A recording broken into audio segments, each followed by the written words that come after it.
Germany has over 25,000 castles. The Netherlands, right next door, fewer than 600. They share a border, similar history, and we're part of the same empire. So why does one country look like a fairy tale and the other look, well, flat? The answer is literally in the ground beneath them. Let's establish what we're comparing. Germany, 357,000 square kilometers, 25,000 castles.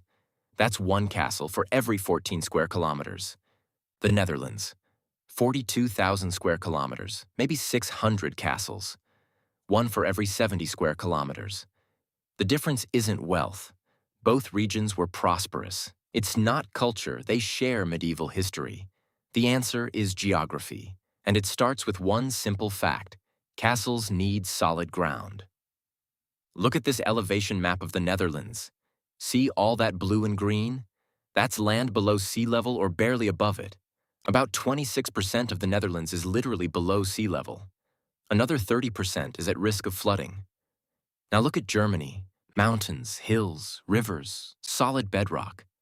When you're building a medieval castle, you need three things: high ground for defense, solid rock for foundation, and natural barriers like rivers or cliffs. Germany has all three. The Netherlands has almost none. The Netherlands sits on what geologists call recent sediment, clay, peat, and sand deposited by rivers over thousands of years. Try building a massive stone castle on peat bog and it will sink. The Dutch learned this the hard way. So if the Dutch couldn't build castles, how did they defend themselves? Water. The Netherlands developed an entirely different defensive strategy called inundation. When threatened by invasion, they would deliberately flood large areas of land by opening dikes and canals. Suddenly, your flat countryside becomes an impassable water barrier. This worked incredibly well. During the 80 Years' War, the Dutch flooded vast areas to slow Spanish armies. Napoleon's forces struggled with the same problem. Even in World War II, the Germans had to adapt to water defenses. Meanwhile, Germany relied on traditional castle defenses: stone walls, hilltop positions, and natural barriers. Different geography, different solutions.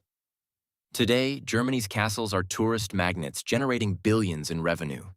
The Netherlands has great tourism too, but based on canals, windmills, and cities, not castles. This geographic difference shaped military strategy, architecture, and even national identity. Germans romanticize their castle past. The Dutch celebrate their water management expertise. Same region, different geography, completely different historical paths. So here's what people miss. Castles aren't just about wealth or power, they're about geology. Germany could build castles because it had solid rock. The Netherlands couldn't, so it built something else entirely, an empire of water. The landscape decided the defense strategy, and that's visible today in every castle-covered German hillside and every canal-crossed Dutch city.